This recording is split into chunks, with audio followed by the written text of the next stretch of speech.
Welcome back for those of you who are on the trip. Hope you got some sleep over the weekend. I don't have anything at the top, so let's start with whatever's on your mind. Well, I presume that you're late because you have answers for all of our questions. Always, Matt. Excellent. I don't come down until I do. Okay. All right. So let's start with the Middle East, if we Okay. could. What did you make of the comments made over the weekend by various Israeli and Palestinian officials, both on both public comments and comments made in private about the possible resumption of the talks? And do you think that either side or both sides are adhering to the cone of silence edict that the Secretary has put in place?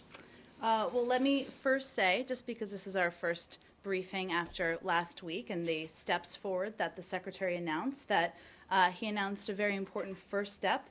This is the first time in years the official negotiators for both sides have publicly agreed to meet at this level.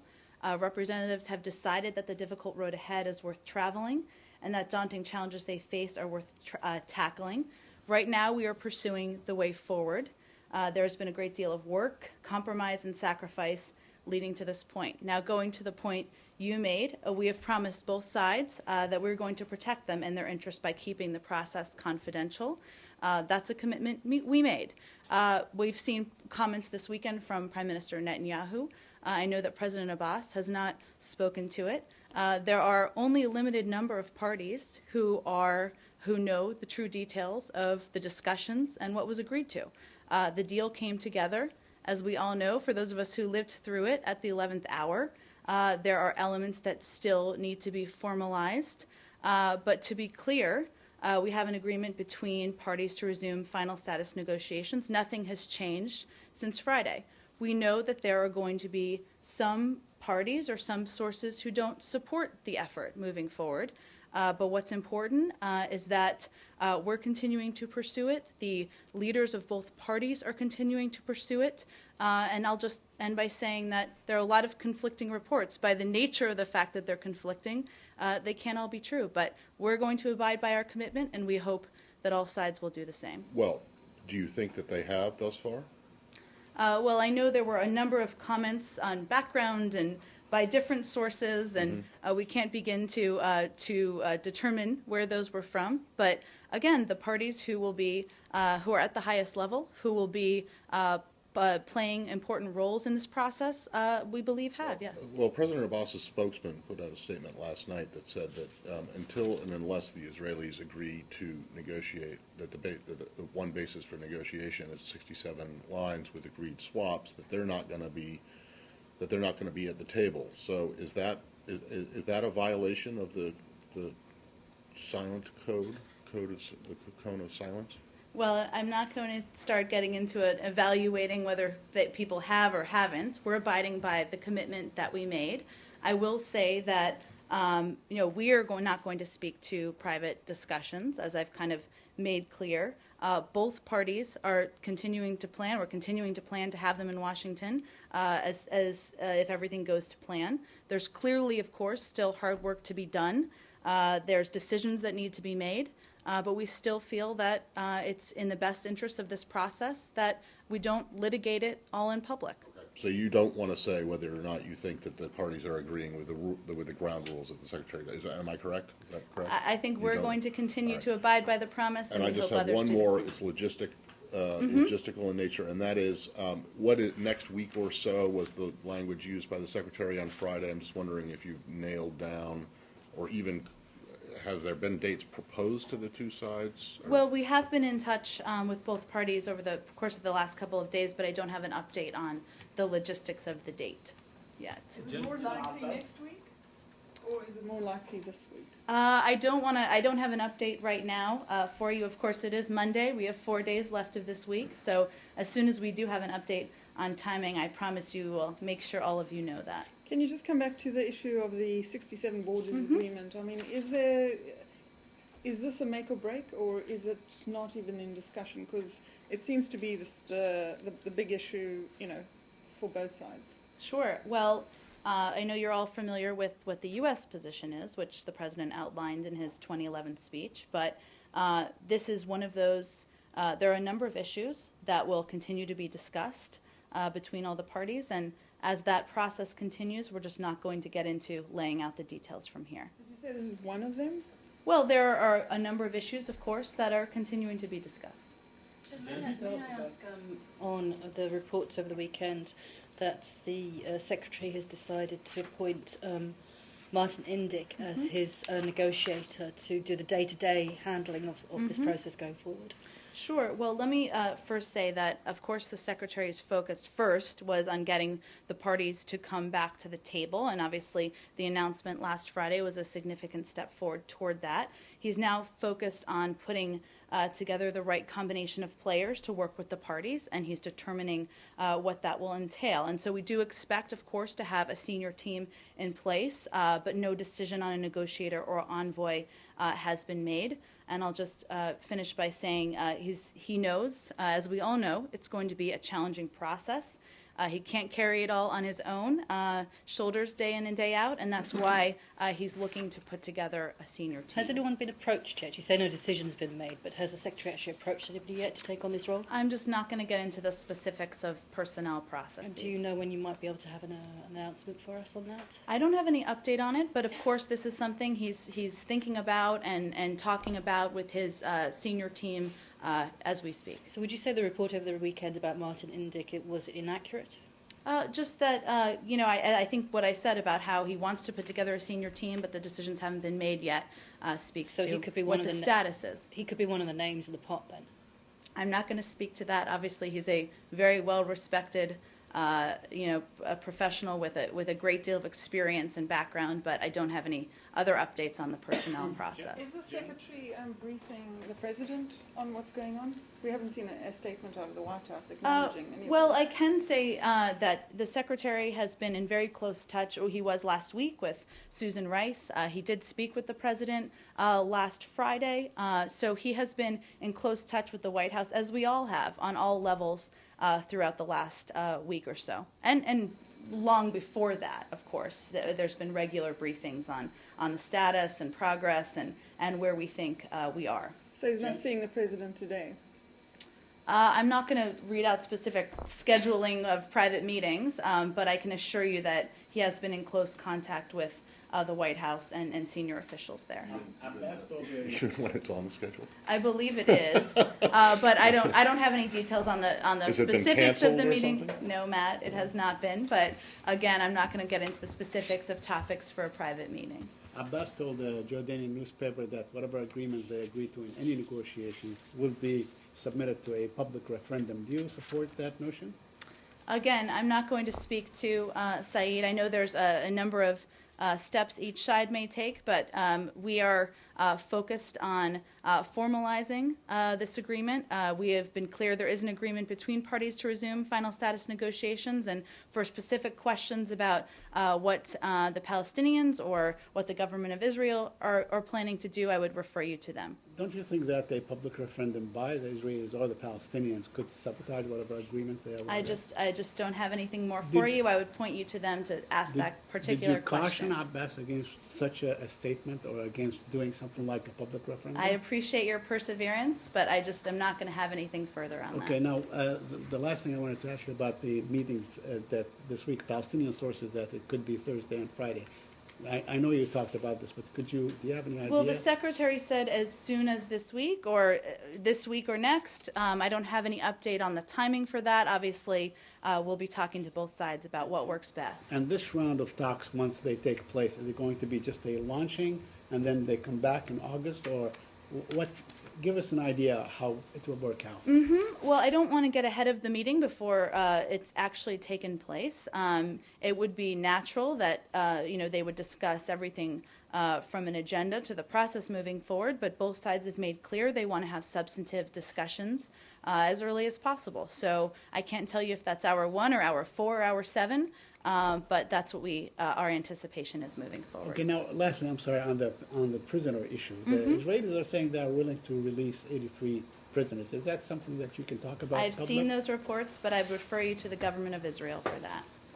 Are you saying that, it's envisioned that when they come, that the Secretary is going to be involved in those meetings, right? Yes. Sorry, Okay. I didn't mean to confuse that.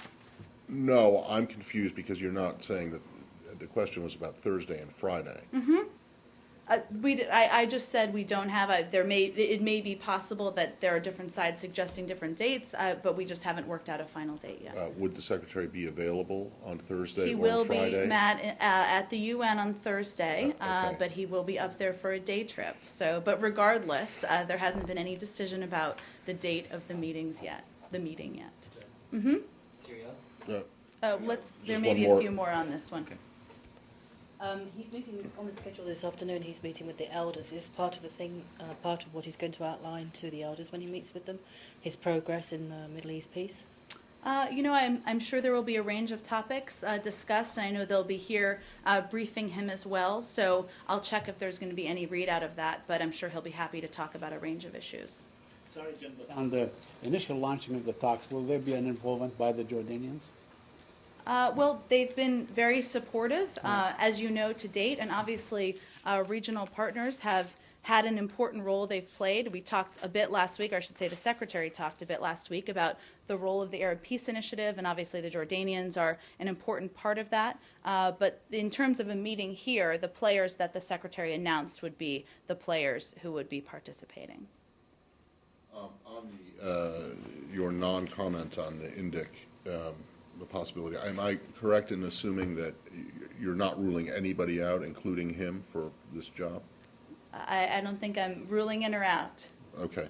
The Secretary has said, and others have said, in fact, the President as well, has said that in order for this to work, all sides have to be courageous and be creative. And I'm just wondering, Courageous and creative?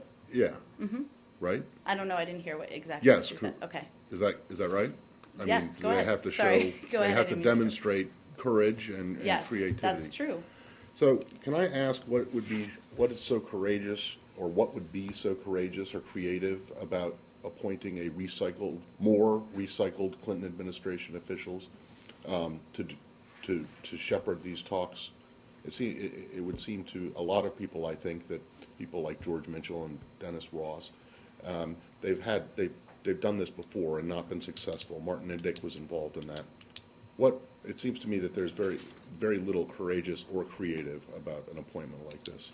Can you address that? Well, Matt, given a decision hasn't been made and we haven't announced any personnel decisions, I can just broadly say that obviously there are a number of factors that go into a decision, and that includes, individuals who will abide by the agreement that we've discussed here today, but also having a background and having the credibility on these issues are also important factors. But beyond that, we can discuss more when we have an actual announcement of who will be a part of this exciting process. And when we do, you'll be able to talk about the credibility that this person or these people will bring to this, including their past experience. Yes? Well, I'm happy to speak about any personnel that has been announced. We have not announced them or anyone. Is it likely that this senior team that the Secretary is putting together, is it likely to be announced like today or this week? I just don't have an update on that for you. We will, obviously, this is something the Secretary is thinking about. As you know, he just got back from the trip the same time the rest of us did and was in Boston this weekend, but it is something that's on his mind that he's focused on. Something that would keep the momentum going, correct? I'm sorry? Something that would keep the momentum going if it's announced today or tomorrow. That could be your evaluation, yes. Was he actually in Boston all weekend, or did he not attend a wedding in New York? Well, I was not getting into the specifics of his Well, personal but weekend you and brought don't it think up, I so, will. well, Okay, you I have- brought it up. There's reports out there that he was in the Adirondacks for a wedding of some friends, and if you hadn't said he was in Boston, I wouldn't have raised it. but you did. I was not trying to make a point about his personal plans or to confuse about his personal plans, but he returned from Boston this morning. Can you say what attributes and what kind of professional experience you'd be looking for in the person who you do decide to nominate as the negotiator in these talks? I just don't want to go any farther than where I've gone as the Secretary is going to make a decision. Obviously, he's looking for somebody who can lead the day-to-day process here. He knows he can't do this all on his own. There are a number of factors that go into that, but beyond that, I don't have much more for you on it today. Is it better if it's somebody from within the State Department who's already been working on it on the last few months since the Secretary came into office, or does appointing somebody from outside bring a different kind of vision and perhaps a different impartiality to it? I just don't want to parse out his decision-making process because I know he's considering a number of factors, and he'll make a decision, I'm sure, soon. Syria, Sure. can we start?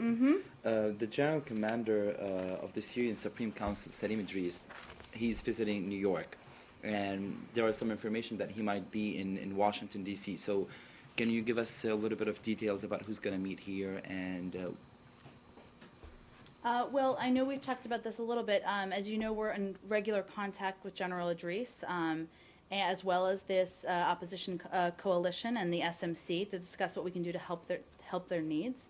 I would refer you to them. I don't have any updates on any plans for him to visit Washington or scheduled meetings here. what is the purpose of the visit? Like, he's coming here to convince people in the department or in the I'm States? actually I'm not aware of any confirmed plans on his part to visit Washington. So you don't know what is the purpose of his plan? Again, I would refer you to him and whether he is visiting and what the purpose of his visit is. We are in very regular contact with him, as you know, and I've talked about before. The Secretary has, and many others in the administration have a great deal of respect for him, but I don't have any confirmation of his plans to visit Washington, so I'd send you to him for that. Jabhat al-Nusra decided to, today or yesterday, to have a branch in Lebanon and to fight Hezbollah. So do you have any details on how this will destabilize the situation in Lebanon? I haven't seen those reports. I'm happy to look into them. We've been very concerned, as you know, all along in any efforts to violate the sovereignty of Lebanon, including sectarian fighting that has been trickling over into Lebanon. So certainly that would be concerning, but I would have to look into them more closely for you. What about the listing the military wing of Hezbollah by the EU on the terrorist list? And not the whole party, but only the military wing of Hezbollah? Well, the Secretary, if it hasn't gone out, it will be going out shortly. It's out, okay. Put out a statement specifically on this. So I can just reiterate for you. We applaud the EU for the important step it has taken today in agreeing to designate Hezbollah's military wing as a terrorist organization. This sends a strong message to Hezbollah that it cannot operate with impunity and that there are consequences for its actions. This designation will have a significant impact on Hezbollah's ability to operate freely in Europe by enabling European law enforcement agencies to crack down on Hezbollah's fundraising, logistical activity, and terrorist plot on European soil. So we certainly think the announcement today is a positive step forward, and we applaud them for taking it. On Syria, last week, General Dempsey told the Congress that in his estimation, President Assad would probably be in power about a year from now. And given the support the regimes received from Russia and from Iran, his forces appear to have the upper hand. Does the State Department still take the view that Assad's days are numbered? And is it your expectation that Assad will leave office before President Obama's term expires? Before President Obama's term expires.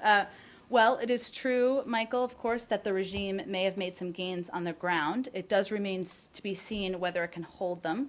Our view is this is a grinding war, and the best way to end this conflict is a political solution, which is what we are very focused on in this building, what the Secretary is focused on, that involves a genuine transition government. We certainly have seen, and we've spoken about, the influence of Hezbollah and Iran and outside sources and how that has bolstered the regime. But again, we believe that we can move towards a political solution. We're focused on strengthening the opposition on the ground, and that's why we're continuing to consider all options. Right. But do you still believe his days are numbered? We do.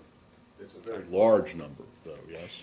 I mean, did you envision it when the president said that and when your predecessor said it, that the number would number in the hundreds? Well, Matt, let me say that this is obviously a very complex situation on the ground. There are a lot of events that have happened in the past year and a half or so, including the fact that the opposition has formed, they have elected leadership, they have strengthened themselves, they have more to do, we have more we want to do to help strengthen them. But we continue to remain focused on the end goal here, which is a political solution and a political transition for Syria. So did the administration believe that when it said that Assad's days were numbered, that it was going to amount to over 365? Matt, all we can do is remain focused on how we can strengthen the opposition on the ground and move to a political solution. You said that you're focused I'll on come to- negotiation, you're focused on a political solution. Mm-hmm. Yet, one gets the impression that Geneva II is way on the back burner. Nobody talks about it. Could you update us on what is happening on this front? Well, this is, as you know, we've had meetings between high-level officials here and UN and Russian counterparts to continue to plan the agenda and discuss how we can move forward to Geneva. We know there are a lot of factors that go into the timing of when we would do a conference, including making sure the opposition is strengthened, making sure they have leadership elected, which they did undertake, as we know, in the last couple of weeks. But we're continuing to discuss. We're not going to have a conference just to have a conference, but we do think it could be an important forum, an opportunity to move towards a political transition. I understand, but what have you done to sort of get the opposition together to have a representation at whatever conference that may come in the future? Well, They Said, seem to be fragmented. they just elected leadership just in the past couple of weeks. We remain in close touch with General Idris and discuss with him ways we can continue to strengthen the opposition on the ground.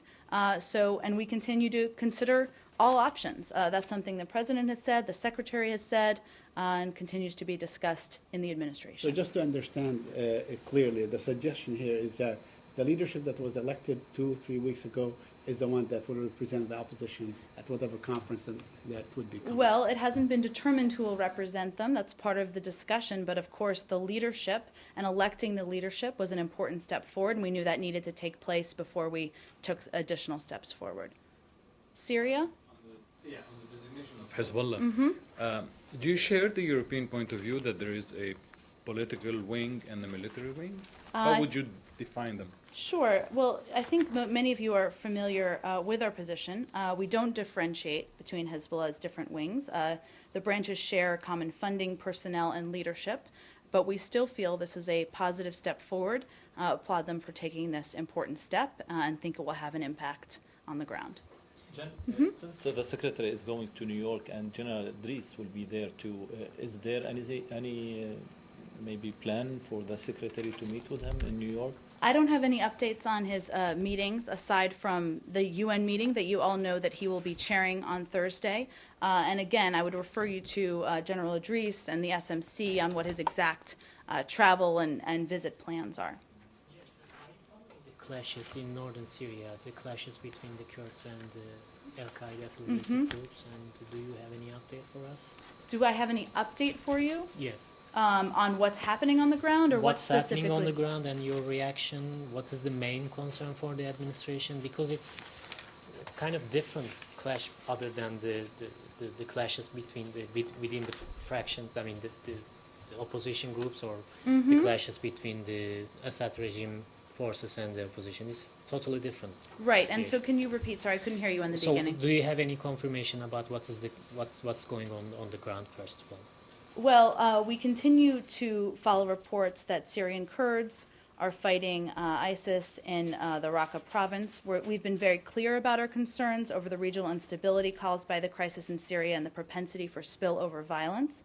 We're obviously watching events on the ground all across Syria very closely. I don't know if you have any specific questions about any other parts or what else I can... Are you considering to designate ISIS as a terrorist organization as al-Nusra? I don't have any updates on that for you. So what is the main concern here in this clash? Because the Kurds, it's not a sectarian clash actually. The Turkish government is also concerned about the direction of the clashes, that because maybe there will be an autonomous region conducted by them in the Kurds there, and is there any concern of the administration? Sure. I mean, we are very concerned. We're very concerned about the spillover violence, as we've talked about, as it relates to a number of countries in the region, I guess I should say. We're also very concerned by press reports indicating that the Kurdish Democratic Union might declare an independent Kurdish region in Syria. Such a declaration is highly provocative, as it will certainly exacerbate tensions between Arabs and Kurds and give excuse for extremists to exploit the situation. So we're also watching that, and we're concerned about that as well. Do you have any contact with PYD and the Kurdish groups in the region? I don't have any update on that for you. Syria? Oh, hello, Jill. No, hi. Welcome back. Yes, you bet. Thank you very much. Could I ask you a Mideast question? Sure. Sorry. How long can this go on without progress? Is there a time limit? The administration in general, as you look at this kind of never-ending cycle of talks that have been going on, or non-talks for years, does the administration right now, with this potential opening, see a time frame? Do you need progress by any date certain? I'm not going to set an arbitrary deadline. I will say, and I said this at the beginning, but it's worth repeating. No, it's okay. That what the Secretary announced last Friday was an important first step, and this is the first time in years that official negotiators at this level have publicly agreed to meet. So that's important. We're obviously, this deal happened on Friday at the 11th hour, and we're still working to formalize that. But if all goes as planned, these negotiators will be in Washington in the next week or so, and that's an important step. We certainly know that we have been through this process before, and there have been attempts to move on this process before, but both parties have shown a willingness and an eagerness to engage at a high level and make tough choices, and obviously there are circumstances on the ground that warrant that from both sides. So the Secretary feels, and he said this before, that the risk of not attempting to do this, of not trying to take on such a big challenge is worse than not. But we fully know it's going to be a bumpy process. Sorry, I thought we were done with this issue, but since Jill brought it up and since you used it, Sure. What's your definition of eagerness? I don't see how either side has shown a great eagerness to get back to talks. If they were eager to get back to talks, they would have gotten back to talks years ago. The Secretary had to go there and drag them kicking and screaming to get them to agree to this. Where's the eagerness there? I think what I'm referring to, Matt, is the willingness to come back to Washington and have talks at a high level with high-level negotiators. Okay, but you still think they're eager to do that? I do. Okay. Egypt? New topic. Egypt. Oh, Egypt. Okay. Mm-hmm.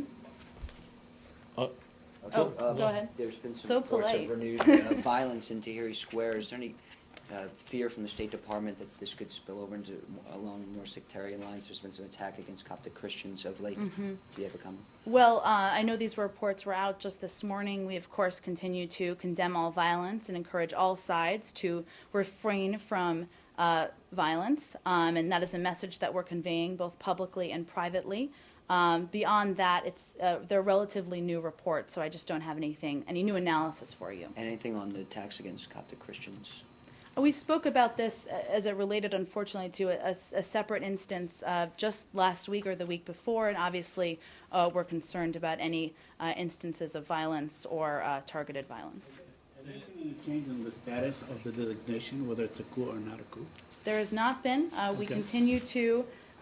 We clearly have serious concerns about what took place, but the situation is very complex, and we're continuing to take a close look at this at every level here. Okay, just a quick follow-up on a question that we asked Marie last week. Okay. On what the Secretary had said about, Egypt was on the verge of a civil war. Could you clarify that a bit further? Well, I know the picture gotten clearer since then. I know Marie spoke about this on Friday, and so I would point you to that. If we go back, the president obviously expressed deep concerns about the actions the Egyptian military took place on July 3rd with his statement. This hasn't changed. We're not in no way saying the military's actions were justified. It's also true that we were very concerned about the level of violence on the ground in the days leading up to the military's actions, and there were millions of Egyptians, as we've talked about quite a bit in here, who had legitimate concerns with the way the Morsi government was governing. So that's what he was referring to. We're focused now on continuing to encourage an inclusive process moving forward, and for the interim government to take steps to move toward that. Issam Laryan, a Muslim Brotherhood leader, has called today on Egyptians to lay siege to the U.S. Embassy in Cairo to protest what he said was American support for the ouster of President Morsi. Are you aware of this call? Did you take any measurements or measures in the embassy? Have you? Well, I Yeah, haven't seen that specific report, but let me just say that there have been a lot of reports out there, including many about Ambassador Patterson, that are incredibly erroneous, and we have taken every step we can to refute them and provide the facts. She is somebody who has a long history as a foreign member of the Foreign Service. She's proudly and bravely served around the world. So we will continue to refute that as we hear it. In terms of the safety of our officials serving, this is something we always continue to evaluate, and we have taken steps and would take steps as needed if the situation warrants. They are still insisting that the U.S. has supported the ouster of President Morsi. Well, I think we've spoken about this quite a bit in here. I have, and my colleagues Marie and Patrick have. We remain adamant and truthful that we have not taken any position or taken any side, I should say, actually is more accurate, and we'll continue to convey what our accurate position is, both in Egypt and here in Washington as well. If I understood your answer to a couple questions back, the legal review about the determination is still ongoing, is that? That's correct. That's correct. You're aware that, you'll recall that President Morsi was ousted on July 3rd. I am aware. That was almost 3 weeks ago. So is this delay in making the determination, would you say that the delay is due more to a lack of legal competence or the lack of a coherent policy? Well, I would, no surprise, refute both of those notions and say this is a very complex situation on the ground. Yes, but these things surely, take time, yes, I historically, understand Matt, and we're continuing to evaluate and discuss interagency. Would you not process. agree that 3 weeks is an awfully long time to figure out what exactly happened? I would not agree. No? This was a very complex situation, continues to be, and we're evaluating it every day. All right, well, would you say that the days are numbered for the review? I'm not even sure what that means. Well, so. I mean, is it ever going to be finished?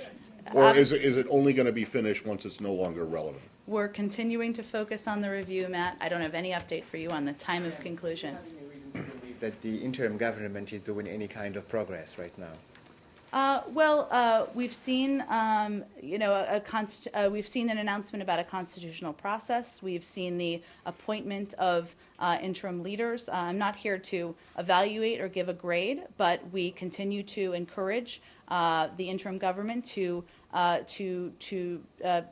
move forward on an inclusive process and to move forward on elections of a civilian government and one that includes all sectors of society as soon as possible. In contact with the interim foreign minister in Cairo? I'd have to get you, I believe he has, but let me get you an update on that after the briefing on the exact timing of when that was. Today, Bush's daughter appealed to the government to release her father. She's suggesting that his life may be in peril, and she's also appealing to everybody if they can locate where he is. Nobody seems to know where he is. Do you have any idea about his whereabouts and under what conditions he's being held? I don't have any update for you on that. Sorry, just a follow-up to Matt's question. I just for clarification, Sure. when you say that making this determination takes time historically, is there a legal precedent that you're using as part of your analysis? I'm not gonna discuss the internal interagency process. Obviously, this is a complex situation on the ground. They're reviewing it. They're taking into account events on the ground as well as of course our legal obligations. But beyond that, I just don't have an update for you all on the timing of completion. But if you're saying the timing is historically to do this designation, it takes time, that means that you are comparing it to other situations. I'm sure we can look into any historical comparisons for all of you, but I'm not a historian, and I was just making a broad point. Do you have any update on where Mr. Snowden is and any progress? Can I do one more on Sure. Egypt? Sorry. Just that the EU foreign ministers have come out with an explicit call, and this is more than just Germany, for former President Morsi. By the way, is that what you refer to him as? Former President Morsi? Is that what the U.S. believes his position is? Well, I think we have been in touch and are recognizing the interim government, Okay. or we're So that would working be with them, I accurate. should say, not Okay, recognizing. that would be, all right. So anyway, the EU foreign ministers have all come out with a statement calling for his release. Is that Does the United States support that position now that it's more than just the Germans? I think I've stated our position on this, and I don't have anything more on it new for you today. Okay, can I just ask again my question from, 10 days ago? Why is it taboo for you to say from the podium that you would like to see former President Morsi released? I just don't have anything more for you on it, Matt. So how do you define him? I think Leslie was jumping in here. We'll go right to you next, I promise, Said. I was just wondering, for logical reasons, logistical, does the U.S. disburse aid to Egypt while you're busy with this review, or when would be the next time that you would disburse the aid? Well, it's kind of a complicated question because obviously there's several different buckets of aid. We're continuing to pay our bills and abide by our obligations here. The president has asked for, I should say, when he made his initial statement, for the government and all agencies to conduct a review. That's ongoing, but in the interim, we're still providing aid. When the president asks his staff to do a review, does he expect that it's going to take 3 weeks? I think there's a recognition on how complex this situation is, Matt. Do you define him as former or deposed or any of these terms? I don't think I need to define him. We're working with the interim government. We've been in touch with them, as you know, on several levels, and we're eager to see a democratic, inclusive process moving forward. Okay, let me ask you about one more time about the current status of President Morsi. Do you know his whereabouts? I mean, I know I asked this, but if his life is in peril, and if it's compromised, then it's going to be like a powder keg that blows Egypt into some sort of a confrontation.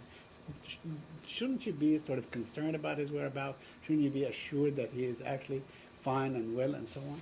Well, Saeed, we've talked a bit about how we have been encouraging all sides to abide by rule of law, and of course to treat all individuals who have been arbitrarily detained at the highest level. But beyond that, I just don't have an update for you on status or location. Well, but you called for his release. Did they respond to you? Did they answer you? I don't have anything more for you, Saeed.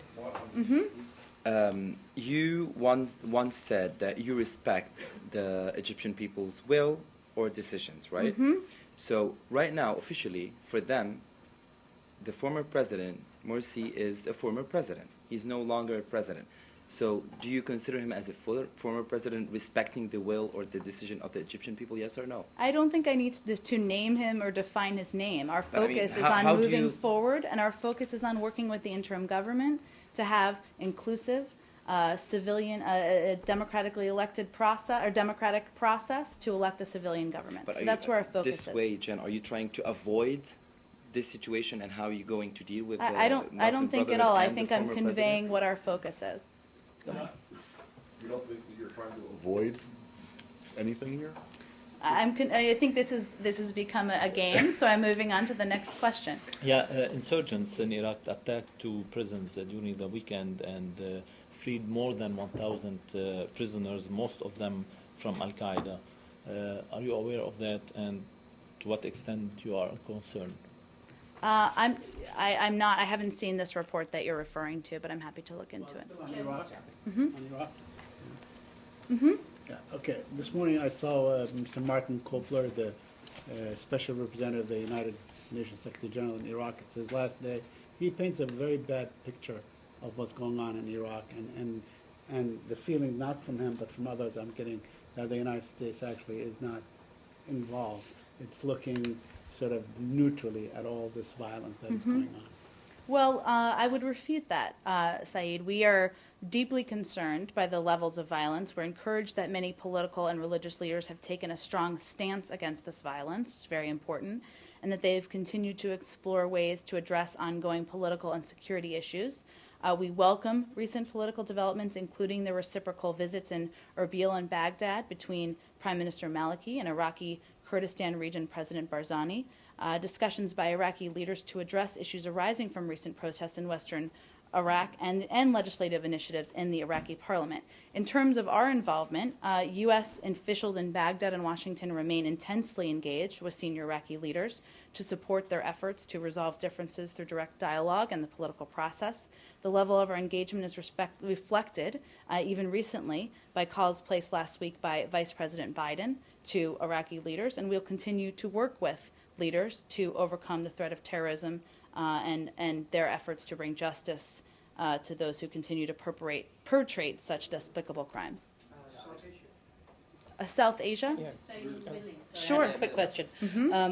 There's a report by the Jordanian news agency Petra, and I'm sorry if I missed an announcement over the weekend from this, that the United States has agreed to increase its economic aid to Jordan by another $340 million, which would raise annual aid to $1 billion. I wondered if you could confirm anything. I have seen those reports. I have to look into them for you. I meant to have something on that when I came down, but I will do that following the briefing. Thank you. Benghazi.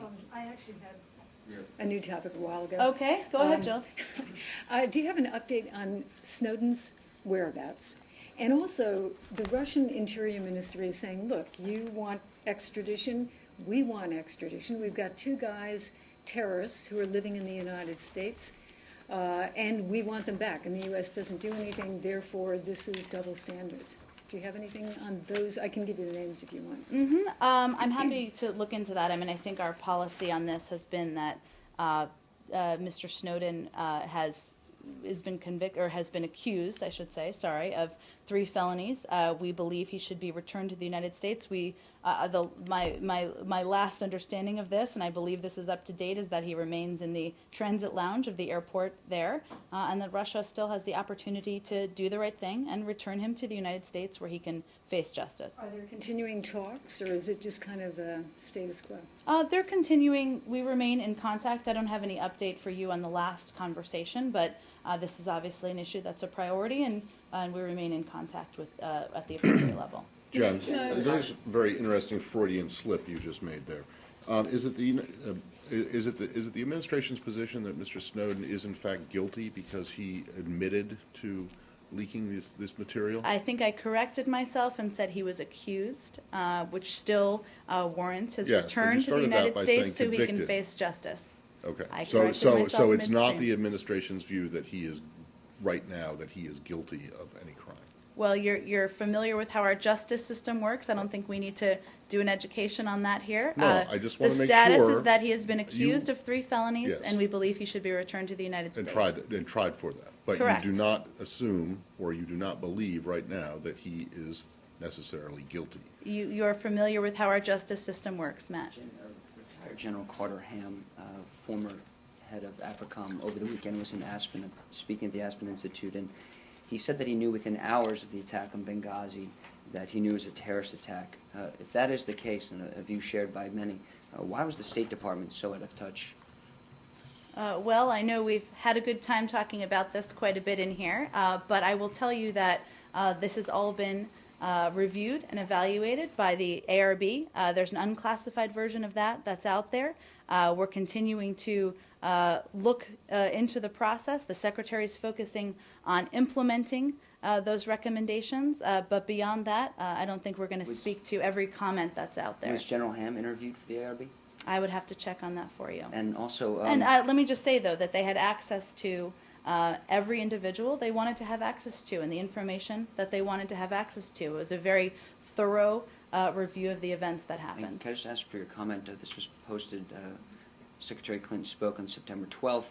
She said some have sought to justify this vicious behavior along with the protests that took place at our embassy in Cairo yesterday as a response to inflammatory material posted on the internet. If this is true and Secretary Clinton felt this way on September 12th, why are now General Ham and so many others saying that they knew right away it was a terrorist attack? Well, again, I'm not going to litigate what's already been evaluated through an extensive process by independent investigators here into what happened and the events around it. So beyond that, I will just point you to the ARB. Do you know who the source was for the video? Who first said that it was caused the video? I just don't have any more for you on this topic. Oh, go ahead. Because I didn't Sure. realize we were changing topics. Mr. Snowden's lawyer said today that he would be released, that he hoped to be granted papers by Wednesday, allowing him to go. Is that your information? And could you arrest him when he leaves the airport? Again, I think this I don't have any independent confirmation here of what the government of Russia may or may not do in this case, and we continue to encourage the government of Russia to do the right thing and return Mr. Snowden to the United States. But beyond that, I don't have any new information or confirmation of the reports that you mentioned. Well, I think her question was, though, would the administration consider, if he does leave the airport but is still on Russian territory, would the administration think about mounting some operation to snatch him? I just don't have anything for you on that. Okay. Over the weekend, Pakistani National Security Advisor was in Kabul, and where he reaffirmed Islamabad's support for reconciliation. How do you see this step on part of the new government? Sure. Just give me one moment here. We are aware, of course, that Pakistan's advisor to the Prime Minister on National Security and Foreign Affairs, Mr. Aziz, visited Afghanistan this past weekend. Pakistan is an important partner in supporting a secure and stable Afghanistan, which is vital to the security of the region. Pakistan's own security and stability is tied to a successful outcome in Afghanistan, and any steps that continue to build the relationship between Afghanistan and Pakistan, in our view, are very important. Let me stay in the region with Sure. Afghanistan, actually. President Karzai has apparently told General Dempsey that he's ready in principle to let American troops stay in the country beyond 2014, and that they will go ahead and start signing a U.S. security pact. Do you have any confirmation on your side? I don't. I will say that, as you noted, General Dempsey was in Afghanistan having meetings there. I know there was a readout that was provided from those meetings. We are continuing discussions with the Afghans on a bilateral security agreement. The BSA will be focused on the nature and scope of the future presence, but not numbers and how U.S. forces would operate in Afghanistan. As you all know, this decision is up to the President to make in terms of what the presence will be. And we have been clear that our presence will have two goals. Number one, to train, assist, and advise Afghan forces so they can maintain their own security. And number two, making sure that we can continue to go after the remnants of al-Qaeda or other affiliates that might threaten our homeland.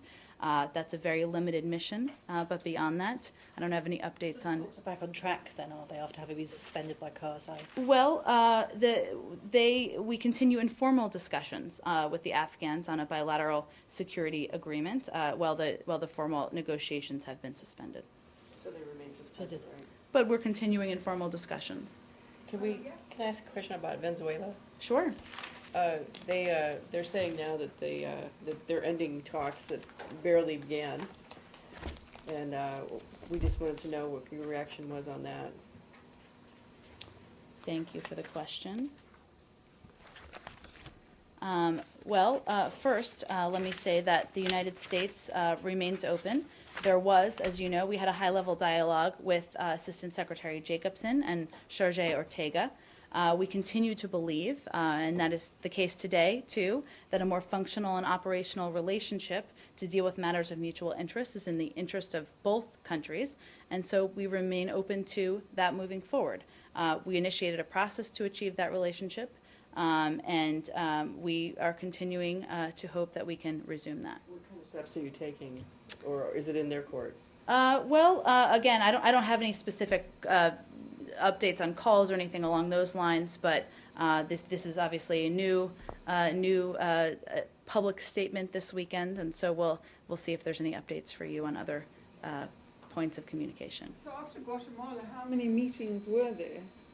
I don't have any outline of that for you, just that there were discussions at a high level between Assistant Secretary Jacobson and Sergey Ortega. Well, there was at least one. There was, yes. You read it out. That's true, but I'm not going to outline how many there were. The reason that the Venezuelans say they're not going to go ahead with this is because of some comments that Samantha Power made in her confirmation hearing. Is that your understanding? Have they, I guess what I'm really getting at is, have the Venezuelans communicated to you outside of this public comment over the weekend that they're no longer interested in the dialogue? I've seen the public comments. I'm not aware of other private conversations beyond that. Okay, so you can't say then whether they have told you that it was because, that they're doing this because of Samantha Power's comments in the hearing? I've just seen the public comments, as you have, that they've made. Can we go back to South Asia for a moment? Sure. Vice President Biden is traveling to India. I know White House has released a statement, but can you tell us what regional subjects will he be discussing with the Indian leaders? Well, you are right that he is traveling to India. I believe he's arrived in India for a couple days. He'll be spending there. I know he's going to be spending some time in New Delhi, and he'll also be spending some time in Mumbai. And he'll be covering a range of topics, including the importance of our economic relationship, our strategic relationship. Obviously, energy issues are often discussed, and I know he has an extensive schedule while he is in India over the next couple of days. Will India-Pakistan relations be discussed during the trip? I would point you to the Vice President's office for any more specifics on the agenda for his trip. Yeah. Is there any update yet on the Secretary's planned visit? There is not. He's still eager to go, but we'll let you know as soon as we have an update. Jill? This is when we're on the Mideast. Apparently there's some report in Israel that Netanyahu has asked the United States to free Jonathan Pollard again, and this would be part of the sweetening the pot to, release Palestinians from Israeli prisons. Do you know anything about that request? They say that it was turned down. I don't have actually anything on that request. Our position remains the same on that, but I'd have to look into it more. Is that kind of thing, comments like that related to this process, the kind of thing that would that would go against the being completely silent?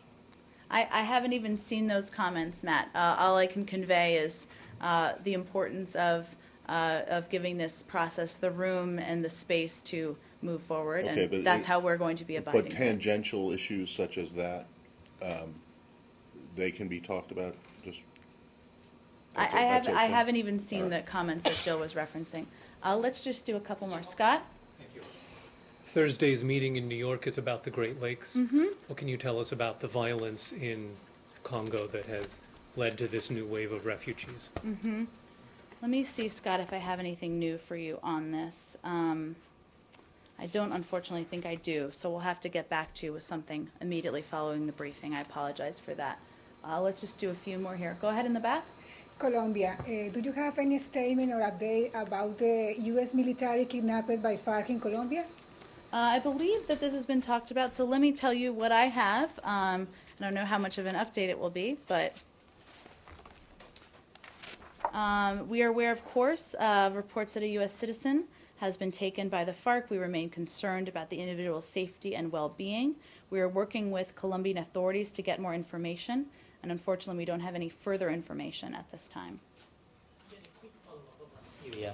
You didn't mention on Jabhat al-Nusra when you commented on the clashes in northern Syria. Do you have anything about the involvement of Jabhat al-Nusra in the clashes? I think I said I'll have to just look into that and talk with our team more about it after the briefing. Just ISIS? I mean, you believe that this is just ISIS who are, involved with the clashes? We're still looking into the reports. I just don't have any more than what I offered to you when you asked the question. Did you contact with the Turkish government about this spillover? A Turkish citizen was killed last week because of this spillover. We're in regular contact, as you know, with the Turkish government, and the Secretary is in regular contact with the Foreign Minister. I'm not aware of a call related to that particular issue in the last couple of days, but we're happy to look into that for you as well. Last one. If you designated Jabhat al-Nusra as a terrorist organization, yes, but if the members from the Jabhat al-Nusra leave the organization and find another one like ISIS, will you pursue this decision? Again, I don't want to speculate. We're still looking into the events that happened on the ground. working in I the don't. region. I don't think I have more for you. Jen, on Tunisia, a movement called Tamarrud has launched a petition to have Tunisia's National Assembly dissolved in a campaign similar to the one in Egypt that toppled President Morsi. And the Prime Minister, the Tunisian Prime Minister, has considered that this movement poses a threat to the democratic process in Tunisia. How do you view this movement? I just have not seen that. I'm still catching up from the trip here, so we'll get back to you on a comment on that as well. Thanks, everyone.